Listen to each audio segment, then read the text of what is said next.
محترم خواتین و حضرات، السلام علیکم۔ آج ہم پڑھیں گے سینٹو، جس کو بغداد معاہدہ یعنی کہ بغداد پیکٹ بھی کہتے ہیں۔ ہم امید کرتے ہیں کہ آپ کو ہمارے لیکچرز پسند آتے ہوں گے اور یہ آپ کی مدد کرتے ہوں گے۔ یہ دنیا کا نقشہ ہے اور آپ سب کو اس کی بنیادی معلومات ہونی چاہیے، اور ہر ایسپائرنٹ کے پاس، چاہے وہ سی ایس ایس کا اسٹوڈنٹ ہے، چاہے وہ پی ایم ایس کا اسٹوڈنٹ ہے، یا ایف پی ایس سی پی پی ایس سی کا 1 پیپر ایگزام دینا چاہتا ہے، تو اس کے پاس یہ نقشہ لازمی طور پر ہونا چاہیے۔ ہارڈ فارم میں اس کی دیوار پر نہیں ہے تو موبائل میں پی ڈی ایف فارم میں یا گوگل ایمیج سے آپ اس کو ڈاؤن لوڈ کر سکتے ہیں۔ لازمی ہونا چاہیے، اور وہ دن میں کم از کم بھی 2 سے 3 دفعہ اس کا مطالعہ ضرور کریں کہ کون سا ملک کہاں پر واقع ہے، اور امریکہ کیا ہے، ایشیا کیا ہے، افریقہ کیا ہے، وغیرہ وغیرہ۔ دنیا کے نقشے میں یہ ایشیا ہے جہاں پاکستان موجود ہے، جس کی خارجہ پالیسی کی تاریخ ہم آپ کو پڑھا رہے ہیں۔ براعظم ایشیا میں جنوبی ایشیا آپ کو دکھایا جا رہا ہے، آپ یہاں دیکھ سکتے ہیں۔ پاکستان کا سیاسی نقشہ بھی آپ دیکھ سکتے ہیں۔ یہ وہ بنیادی باتیں ہیں جس کا سب کو علم ہونا چاہیے۔ پاکستان کا سیاسی نقشہ اس لیے دکھایا جاتا ہے تاکہ جو پکچر باقی ہیں ان میں پاکستان کا جو پاکستان کے قبضے میں ٹیریٹری ہے صرف وہ دکھائی جاتی ہے، لیکن پولیٹیکل میپ آف پاکستان کچھ اور ہے، تو آپ اس کو اچھے طریقے سے دیکھ سکتے ہیں۔ یہ فرق آپ کو پتہ ہونا چاہیے، اور پولیٹیکل میپ آف پاکستان بھی آپ کو پتہ ہونا چاہیے، تبھی آپ پاکستان کی خارجہ پالیسی اور اس کے ممالک کے ساتھ تعلقات کو اچھے طریقے سے سمجھ سکیں گے۔ دوستوں، سال ہے 1955، 1955 سال ہے 1955، جس میں امریکہ اور روس کے درمیان سرد جنگ کولڈ وار چل رہی تھی۔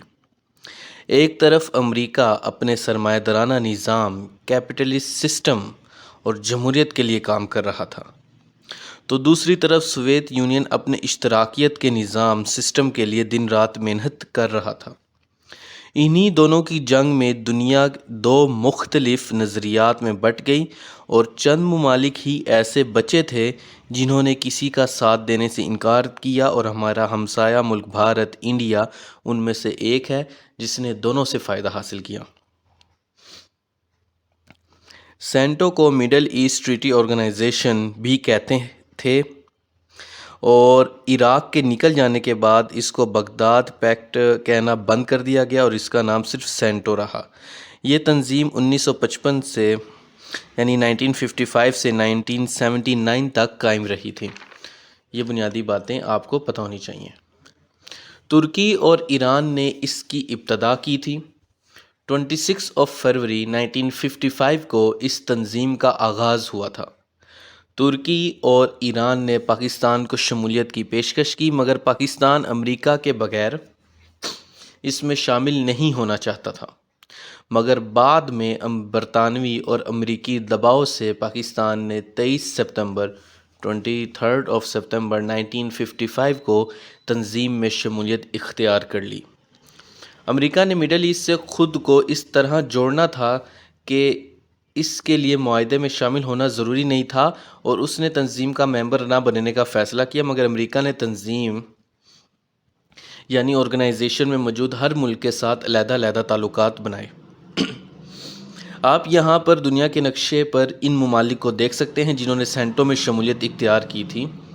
آپ یہاں پر دنیا کے نقشے میں ان کو دیکھ سکتے ہیں: پاکستان، ایران، عراق، ترکی جسے آج ترکیہ کہتے ہیں، اور برطانیہ۔ یہ ممالک آپ دنیا کے نقشے پر دیکھ سکتے ہیں۔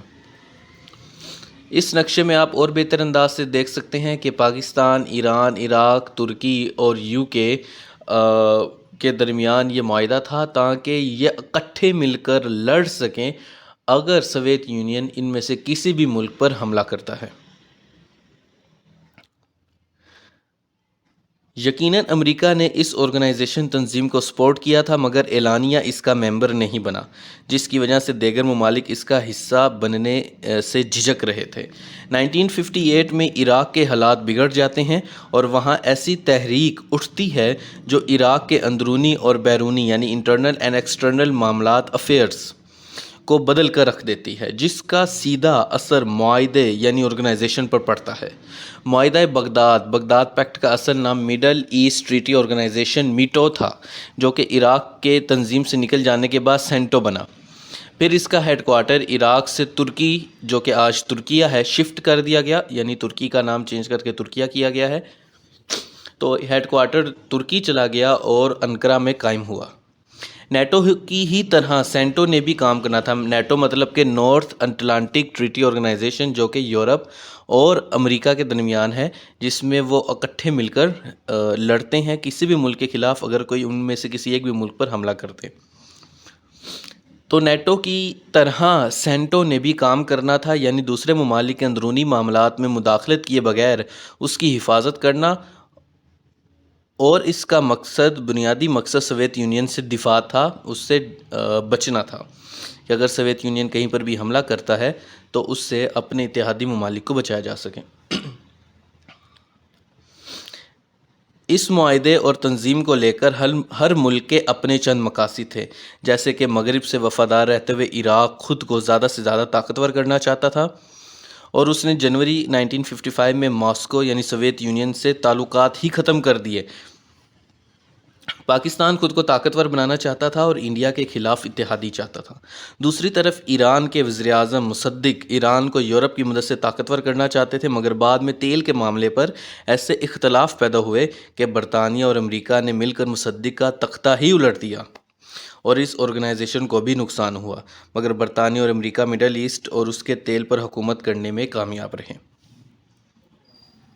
اس کے بعد سویز کینال کی وجہ سے جو کرائسس تھا، اس کا آرگنائزیشن کے ممالک کا اعتماد ایک دوسرے سے کم ہوا، جب جمال عبد الناصر، جنہیں گمال عبد الناصر بھی کہا جاتا ہے، مصر کے لوگ جیم نہیں بول سکتے، اس لیے وہ جیم کی جگہ گاف کا استعمال کرتے ہیں۔ جیسے جنت کو وہ جیم کو وہ جیسے جنہ وہ کہتے ہیں گنا، تو وہ جیم کو نہیں بولتے، وہ گاف بولتے ہیں۔ تو جمال عبد الناصر، جسے گمال عبد الناصر بھی کہا جاتا ہے، اس نے سویز کینال کو اپنے قبضے میں لے لیا تھا، اور جس کی وجہ سے 1956 میں اسرائیل نے سرائے سینا پر حملہ کر دیا تھا۔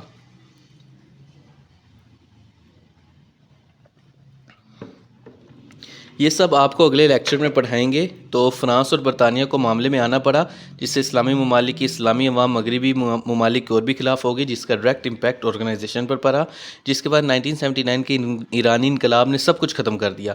1958 میں شام اور مصر میں اتحاد قائم ہوا تھا، اس سے آرگنائزیشن کو خطے میں کوئی اہمیت نہ دی گئی اور اس سے آرگنائزیشن کی اہمیت پر فرق پڑا۔ 1957 میں ایزنہاور ڈاکٹرائن کے تحت لبنان پر حملہ کیا گیا، جس سے آرگنائزیشن کی کوئی وقت نہیں ثابت ہو رہی تھی کہ یہ آرگنائزیشن کس لیے ہے، کہ وہ خطے کے معاملات کو کیوں نہیں حل کر پا رہی۔ ان تمام واقعات سے تنظیم کا خاتمہ ممکن ہوا۔ البتہ سوویت یونین سے خطے کو آزادی رہی، مگر اس کے بدلے بہت بڑی قیمتیں ادا کرنی پڑیں۔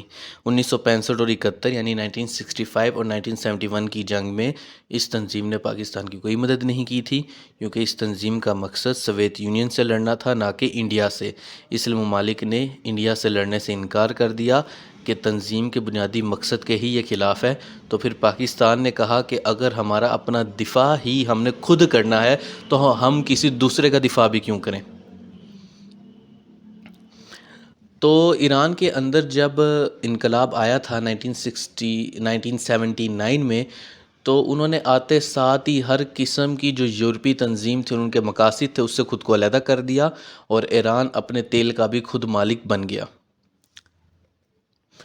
اور دنیا میں سرد جنگ چلتی رہی، یہاں تک کہ 1990 کی دہائی میں 1991 یا 92 میں روس کے سوویت یونین کے ٹکڑے نہیں ہوگے، اور اس سے 15-16 ممالک پیدا نہیں ہوگے، جن میں سے روس ایک ہے۔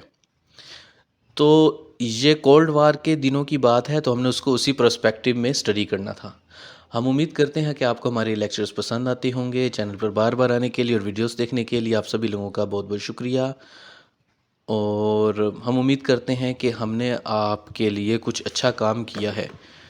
اللہ حافظ۔